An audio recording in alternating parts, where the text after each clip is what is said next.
Bonjour tout le monde, mon nom est Paul Harrison, je suis président de l'Académie canadienne des sciences de la santé. Ça me fait beaucoup de plaisir de parler avec vous par vidéo, pas juste écrire le newsletter cette fois. Et donc, je vais parler de toutes les différentes activités dont on engage dans les derniers mois ici à l'Académie. Comme j'ai écrit dans la dernière newsletter l'automne passé, on a plusieurs priorités dont fondamentalement, on veut améliorer l'impact de l'académie avec les gouvernements et les autres preneurs de décisions pour appuyer l'utilisation de la science et l'évidence quand ils prennent ces décisions pour les meilleures interventions et politiques dans le domaine de la santé. Et pour faire ça, on veut vous engager le plus possible. On est très conscient que vous êtes très actifs partout au pays et que vous-même voulez euh, être en service des gouvernements. Et donc, on veut vous engager comme ça.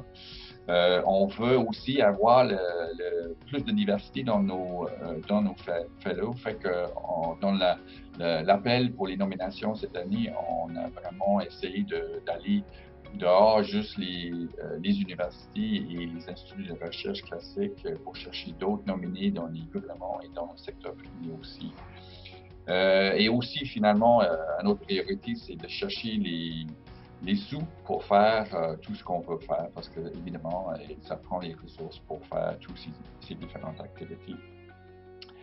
Dans la rencontre à Ottawa en décembre de notre board, le conseil d'administration de l'Académie, on a eu beaucoup de discussions sur ces différents éléments et différentes directions dont on veut prendre.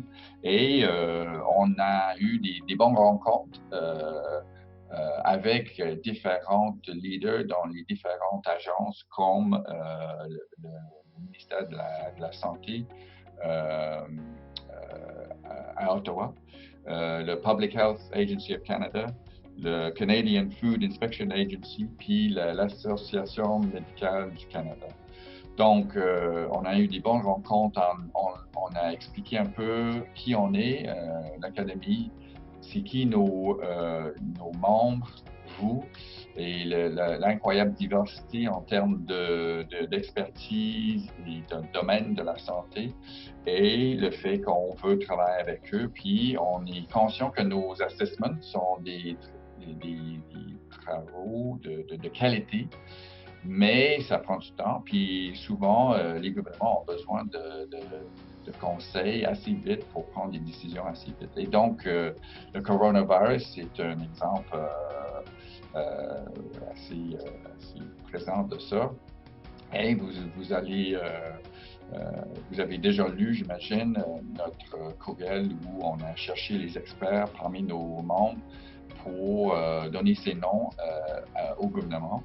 Et on a plus récemment juste écrit avec le président du Royal Society of Canada puis le Canadian Academy of Engineers pour offrir nos services aussi, les fellows et les membres de tous ces trois académies. Donc, on fait beaucoup pour montrer au gouvernement qu'on est prêt à les aider. Puis je sais que vous êtes prêts à aider le gouvernement fédéral et les gouvernements provinciaux aussi. Et donc, on est très actifs dans ce sens. Aussi, avec le Parlement fédéral, le Standing Committee on Health a annoncé qu'il a plusieurs priorités, dont medical assistance in dying et les soins dentaires. Ça, c'est deux sujets dont nos fellows, on a publié un assessment en soins dentaires. On était fortement impliqués avec les trois rapports publiés par le Council of Canadian Academies avec nos fellows puis nos membres sur ce comité-là. Et donc, on était impliqués avec ces deux éléments qui vont être discutés au Parlement pendant la prochaine année et on a encore mis de l'avant notre académie et nos membres pour appuyer cette démarche pour prendre les meilleures décisions possibles.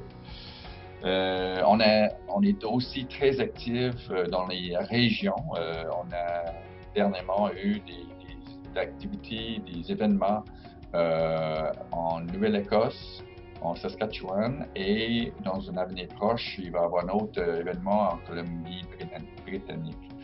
Deux de ces événements étaient directement liés avec le rapport sur le dementia l'année passée, qui était publié par l'Académie l'année passée. Et donc, c'est un effort de notre part de poursuivre l'utilisation de ce rapport-là dans les provinces pour engager les gouvernements d'utiliser ce rapport pour prendre des décisions en utilisant la meilleure évidence, etc. Et donc, on est très content avec ces événements et ces activités-là. Et finalement, je voulais parler du forum qu'on va avoir à Montréal.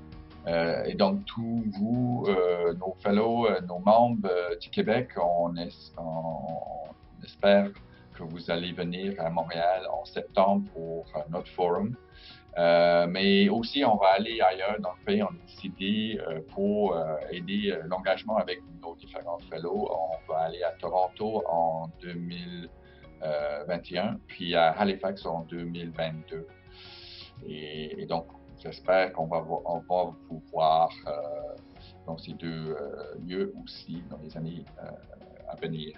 Donc, finalement, j'aimerais dire un gros merci à vous, votre engagement, que ce soit directement avec nous ou que ce soit directement avec vos gouvernements et d'autres agences pour l'utilisation de l'évidence et la science en prenant les meilleures décisions dans le domaine de la santé pour le Canada.